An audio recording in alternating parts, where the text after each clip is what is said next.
Thank you very much for the invitation. It's a great honor for me to be here today. And I'd like to mention that this is my second trip as a chair of our defense committee.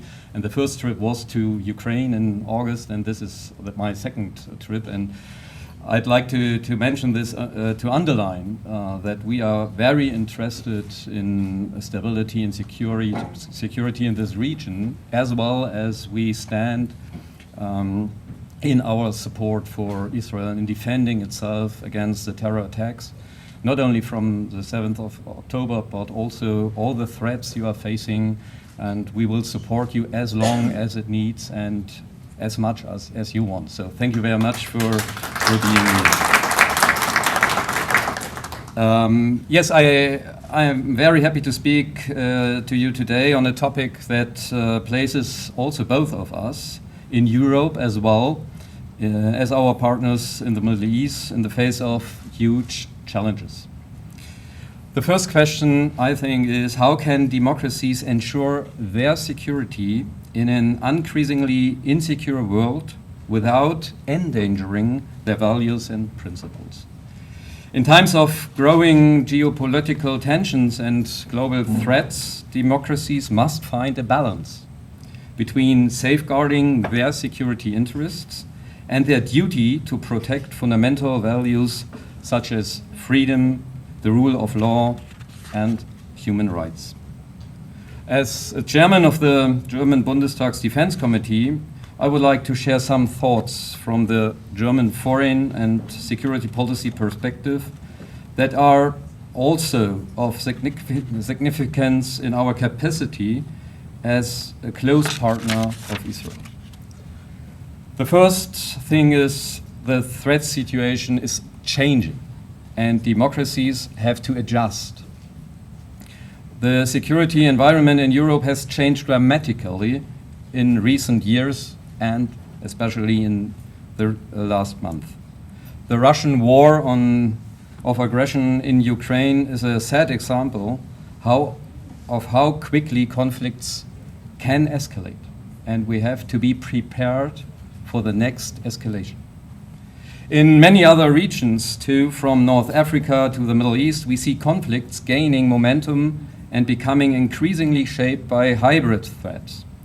Terrorism, cyber attacks, disinformation, and the targeted instrumentalization of migration are just some of the new challenges we face.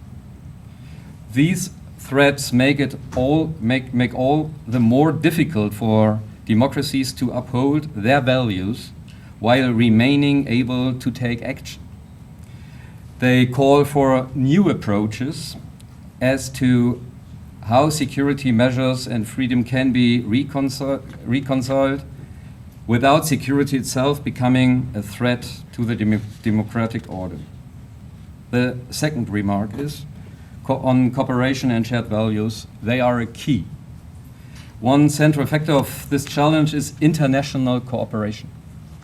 The security policy challenges that we face today are too complex to overcome alone. We must not only rely on bilateral partnerships, but also strengthen multilateral organizations and alliances such as NATO for us and the European Union. And of course, close partnerships like the one between Germany and Israel play a crucial role, not only at the moment, but also, I think, in the future. Israel is an indispensable partner for us in a variety of respects, not only in defense and security, and we are very grateful that you are sharing your air defense system Aerodry with us. So we are very grateful for that, and I think we will start it in December this year. This is not usual in Germany because this project is in time and in money. We are not used to have a defense project in Germany in time and in money. So thank you for that. Not only in defense and security, but also in terms of scientific, technological, and cybersecurity cooperation.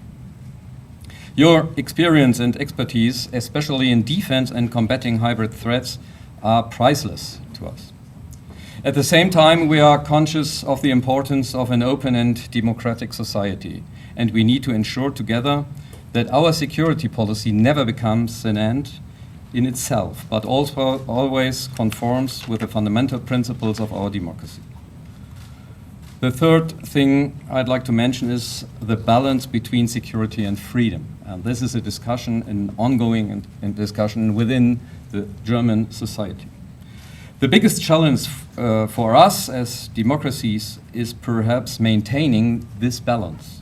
How can we protect our citizens and our citizens' rights and individual freedom while at the same time taking the necessary security measures?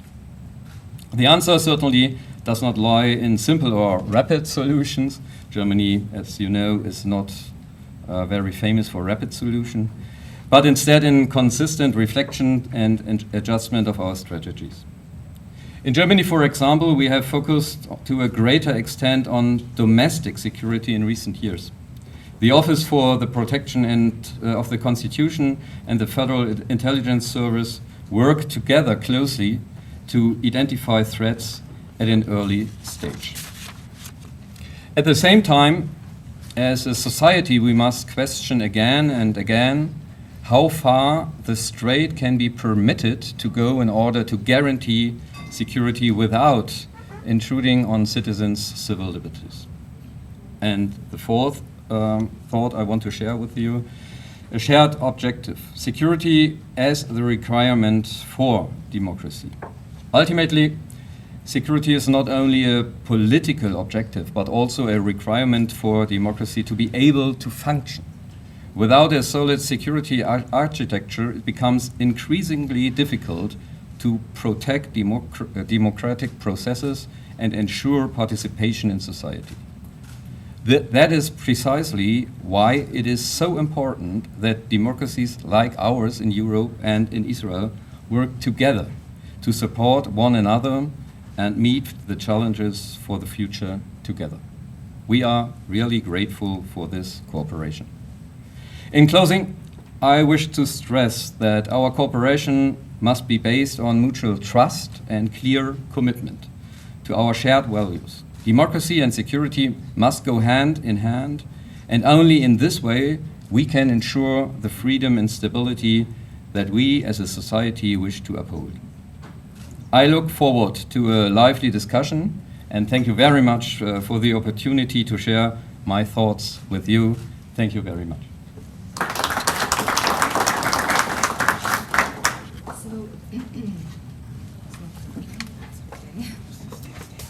Yeah, the questions. So we'll share. Okay, no problem. So we're opening the hall for questions. You're most welcome to ask in Hebrew or in English. There's translation, so I need feel my free. translation. Yes, please, sir.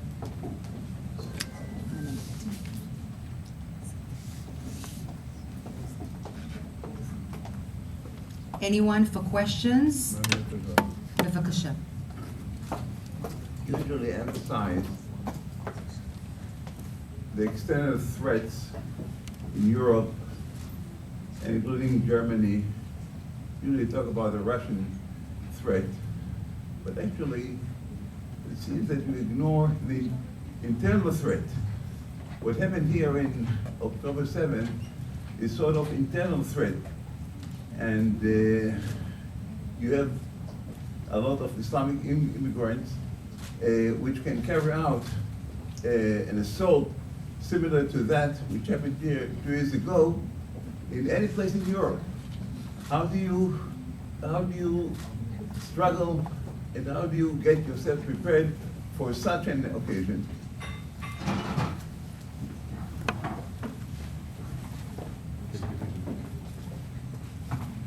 Yes, you are totally right. We do have the threats not only because of the Russian war in Ukraine, but we also know that Russia will not end his military ambitions when, in what way ever, the war in Ukraine will end. So we have to do both. We have to support Ukraine in its fight against Russia, and we have to prepare ourselves to be able to defend our country and with our partners within NATO, for example, we have to be able to defend Europe.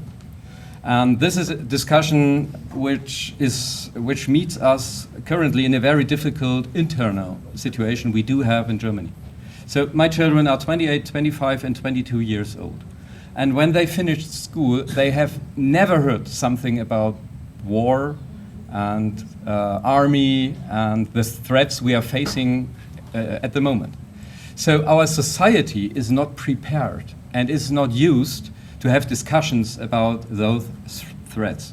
And that's the reason why I think the biggest challenge we are facing currently is to prepare our society to be able to defend our values within our society. We currently have a discussion about duty in army, whether it is by conscription or it will be continued only by volunteers. So we have to increase our soldiers within our army to be able to fulfill our promises to NATO. This is not a game or something else, and this is not only a political wish that we want to increase the number of our soldiers, but we have to do that, and we have to prepare our society to be able to defend itself. So yes, we are facing a lot of challenges, not only military challenges.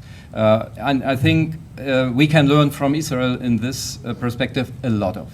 So your society is unfortunately used to be able to defend the freedom of its country. And you do have the willing of your population to do that. This is a very big difference from the current situation we do face in Germany. And so my job, I think, is to discuss, especially with the younger generation, that freedom is not only a right which you can use for your own purposes. Freedom is also an obligation that you have to defend the freedom of other peoples, not only in your own country, but also within our alliances such as NATO. And so we will put our first military camp we ever had to Lithuania with 5,000 soldiers within the next years. And so I think those are signals that we are willing to be part of a community which is able and willing to defend their own democracy. They will stand for other countries. They will fight not only for themselves, but also for alliances and for partners with shared values. So yes, you are totally right. We do not have only an external debate. We also have, and we have to increase our internal political debate within our society. Thank you.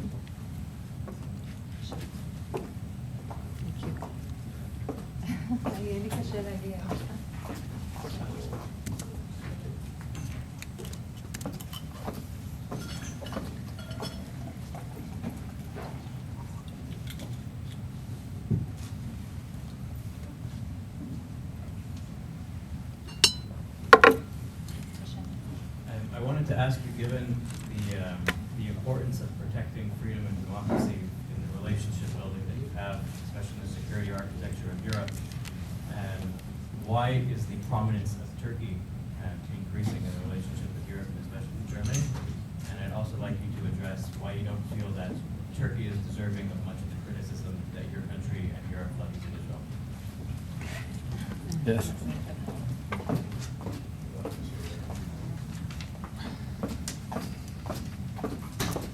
The short answer is friendship is not easy every time. But the different answer is yes, we do have very different partners within our alliance. For example, NATO is one of them. The European Union is another one of them. And so we have to work with our partners.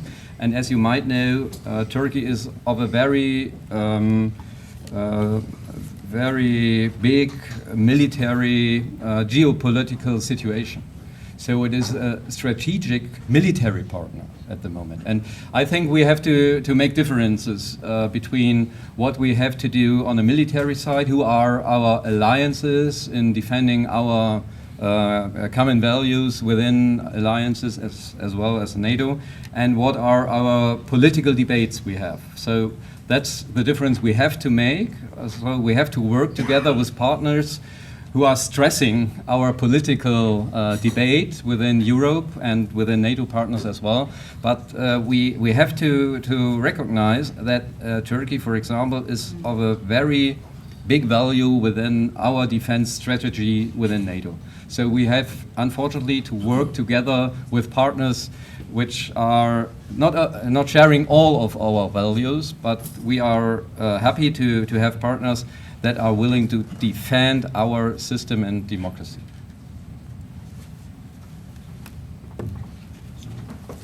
Thank you. Last one. Dankeschön, dass Sie sind hier. You spoke about the importance of the alliances, and all of us in this room have seen how Israel's relations with Western Europe, Spain specifically, England, other countries have deteriorated through this war. How do you think that will be in the future? And also, referring back to the first question, with the growing Muslim population within Germany, it's grown from like 3 million to 6 million in the past 20 years. How will that impact the support for Israel within Germany? Okay, your second question is an invitation for the next panel, I think, to come again. But I will give you a short answer. I do think the problem is not the percentage of people living in Germany with, for example, background of migration, or we do also, I think, do not have a big discussion about difficulties in religious questions within Germany. I think the big fault was in the past that we were, as a society, not be able to integrate people who are reaching Germany on difficult ways on migration. So our society is not connected with all parts of our society, and that I think we have to prove in the nearer future. And I think it will only work if we are willing to have a kind of national identity. So Germany is not very excellent in finding its own values and to communicate, for example, a common national identity. This is regarding of our past and our and the World War II and so on. So we have to, I think we have to grow up as a German nation, because not only because of our internal situation, but also I think our partners in Europe, for example, are waiting for German political leadership within European Union. So yes, we are, I think, the strongest economy within the European with the European Union. But I think when you talk to colleagues from the Baltic states, for example, to Poland, or to some even to French or to Great Britain, they want that Germany takes over more responsibility for common European answers. And that's the truth.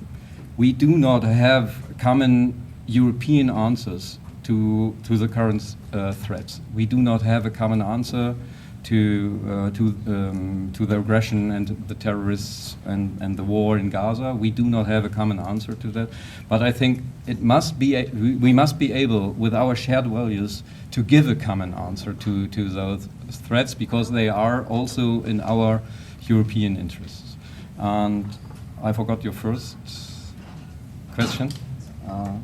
Okay, so we can talk about it in the break. Thank you very much.